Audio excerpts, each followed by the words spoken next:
Hai. Assalamualaikum.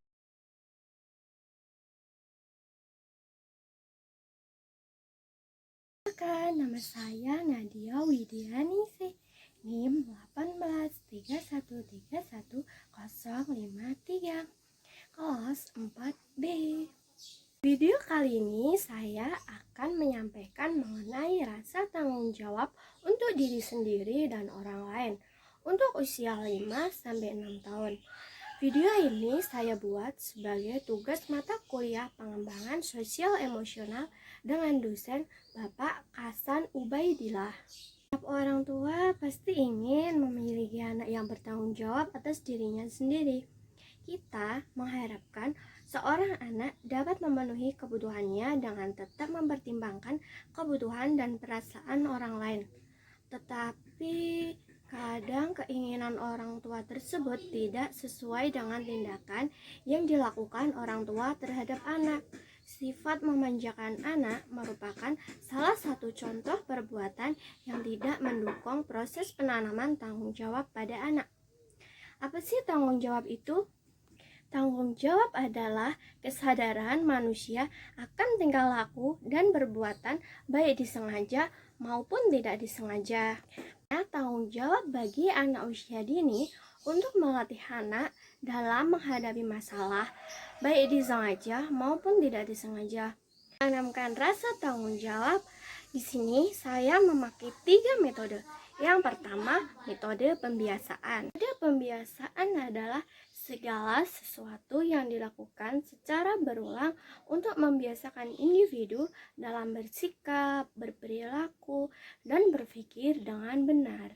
Contohnya seperti membereskan mainan. Anak dibiasakan setelah bermain membereskan mainannya. Dengan seperti itu, anak belajar bertanggung jawab terhadap mainan atau sesuatu dengan mengembalikan barangnya ke tempat semula. Yang kedua, merapikan tempat tidurnya. Anak dibiasakan setelah bangun tidur merapikan selimut, menata bantal, guling, dan membersihkan kamar. Untuk metode yang kedua, yaitu metode bercerita. Dengan bercerita, anak dapat memahami sesuatu dengan mudah. Cerita untuk anak biasanya berisi nasihat, pesan moral, dan motivasi. Contoh cerita untuk menstimulasi tanggung jawab diri dan orang lain seperti cerita berikut. Suatu hari, Ani dan Benny sedang bermain bersama. Ani mempunyai mainan rumah-rumahan dan Benny mempunyai mainan Lego. Ani meminjam mainan Benny dan Ani memainkannya di rumah. Tiba-tiba mainan tersebut rusak. Menangis dan menghampiri ibunya. Ibu, mainan Benny rusak. Ibu berkata, "Nak, kalau itu bukan mainan milik kita, kita harus merawatnya agar mainan tersebut tidak rusak saat dikembalikan." "Iya Bu, aku akan membenarkan mainan Benny ini dan besok akan aku kembalikan." "Baiklah Nak, ayo kita benarkan mainan ini." Orang tua atau pendidik sebaiknya memberikan kesimpulan bagaimana akhir cerita tersebut dan menjelaskan nasihat yang terkandung di dalam cerita.